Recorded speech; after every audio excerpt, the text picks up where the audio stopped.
El mito oscuro presenta los Césares. Cayo Julio César, el hombre que desafió a Roma y cambió el destino de la historia. Nací el 12 de julio del 100 AC en Roma, en la gens Julia, que afirmaba descender de Venus por medio de Eneas. Pero el esplendor de ese linaje no llenaba mi despensa. Mi nombre era ilustre, mi hacienda modesta. Un nombre antiguo sin riqueza ni influencia tiene poco peso en el foro.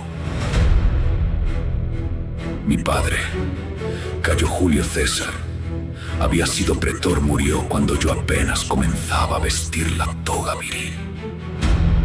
Esa pérdida no me quebró, me despejó la vista. Ningún hombre debe su seguridad a la sombra de otro en Roma. El que no se labra su propio destino, perece bajo el ajeno. Mi madre Aurelia asumió el gobierno de nuestra casa, firme, astuta, sin concesiones.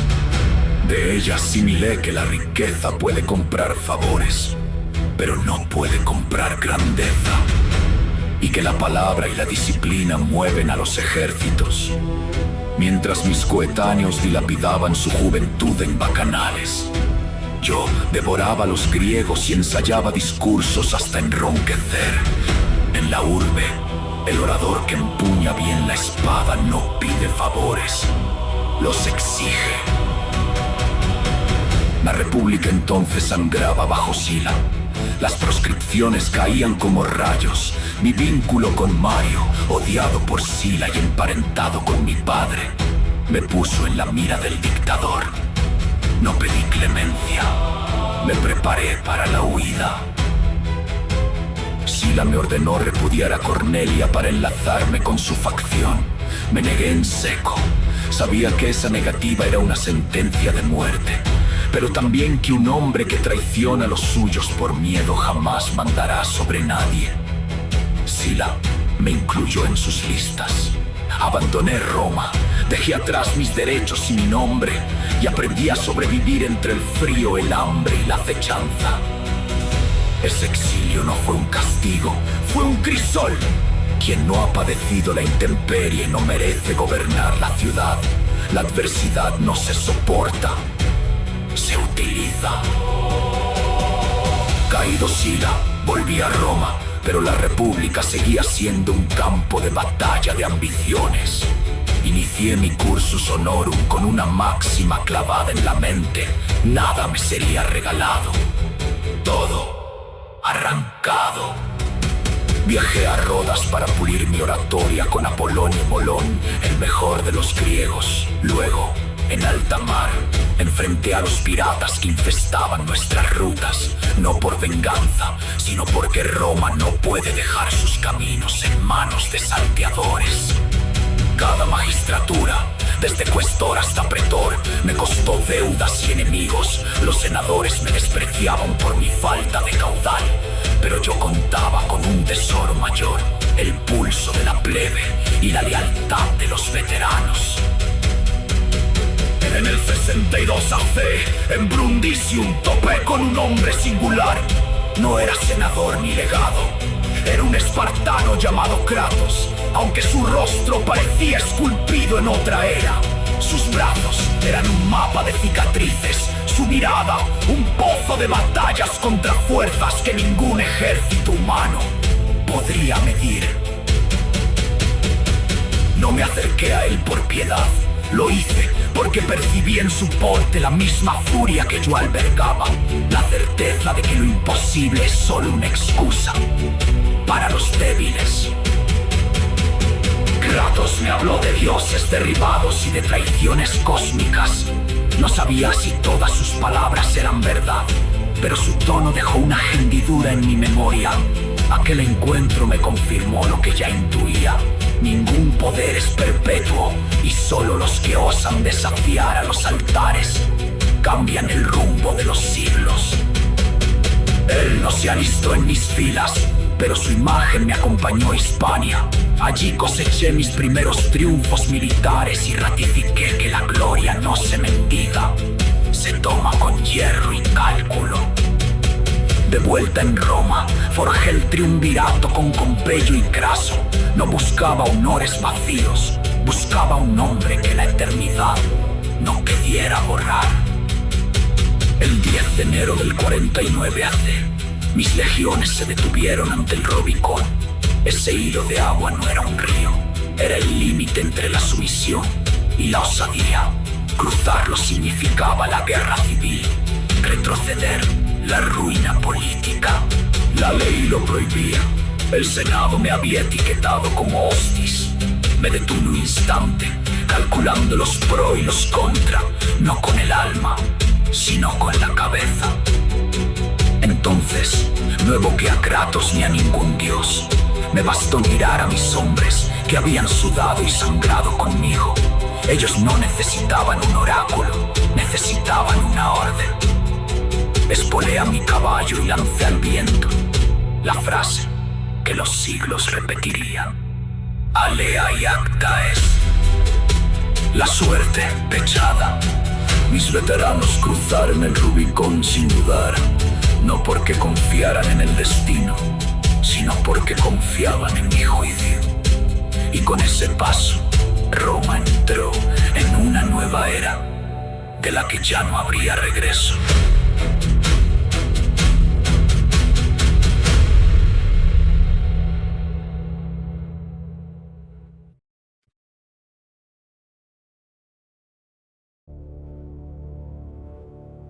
Cuando regresé a Roma, no quedaba ejército capaz de desafiar mi autoridad. Pero la paz que había ganado con la espada no era la paz que el Senado deseaba. Me recibieron con honores, sí, pero sus sonrisas ocultaban el mismo veneno de siempre. Me nombraron dictador por 10 años y más tarde, dictador perpetuo. Acepté aquellos títulos no por vanidad, sino porque sabía que Roma necesitaba una mano firme para curar las heridas que ella misma se había infligido. Reformé el calendario, fijando los días según el curso del sol, y ese orden que creé aún perdura. Otorgué ciudadanía a las provincias, repartí tierras entre mis veteranos y reduje las deudas que ahogaban al pueblo. Cada ley que firmaba era un paso hacia una Roma más grande, pero también un puñal clavado en el orgullo de los optimates. Ellos susurraban en los pórticos que yo aspiraba a ser rey mentira. Los reyes son títeres de los dioses. Yo era el dueño de mi propio destino. Sin embargo, las sombras se cernían sobre el Capitolio. Una noche, pocos días antes de los idus de marzo, tuve un sueño tan vívido que aún me eriza la piel Kratos. El gigante espartano que conocí en Brundisium apareció ante mí en el interior de mi tienda de campaña, pero no llevaba su piel marcada por cenizas.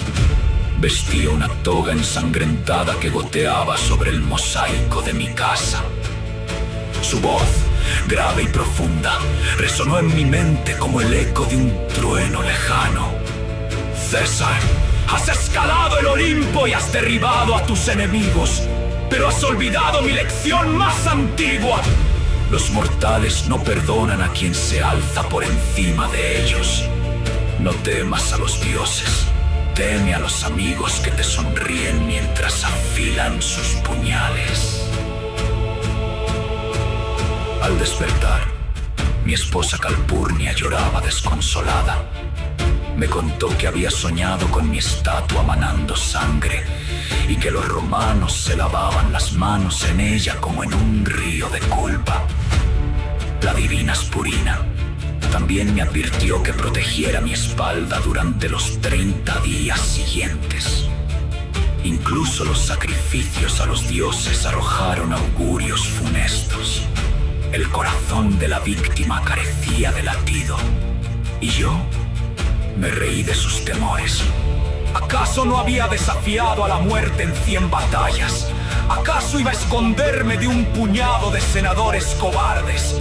De esos mismos hombres a los que había perdonado la vida una y otra vez. El 15 de marzo del año 48 a.C., los idus, me dirigí al teatro de Pompeyo, donde se celebraba la sesión del Senado. A lo largo del camino, varios ciudadanos me entregaron pergaminos con nombres de conspiradores, pero los dejé caer sin leerlos. No podía parecer temeroso. Si un general muestra miedo, sus soldados huyen. Si un dictador muestra duda, el Senado lo devora. Entré en la curia con la cabeza alta, como había hecho siempre. Los senadores se pusieron de pie y me rodearon con falsas sonrisas. Entre ellos vi a Bruto, a quien había tratado como a un hijo, perdonándole la vida después de Farsalia y colmándolo de honores. Le había dado todo: el perdón, el prestigio, la confianza. En aquel momento, mientras él se acercaba con el puñal oculto bajo la toga, comprendí la amarga verdad de las palabras de Kratos. La traición más profunda siempre nace del amor traicionado.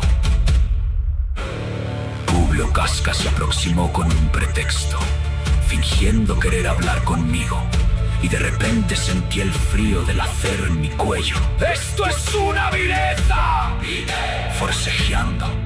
Pero eran más de 60 hombres y sus dagas caían como lluvia sobre mi cuerpo. 23 puñaladas. El hierro me desgarró la espalda, el pecho, los brazos.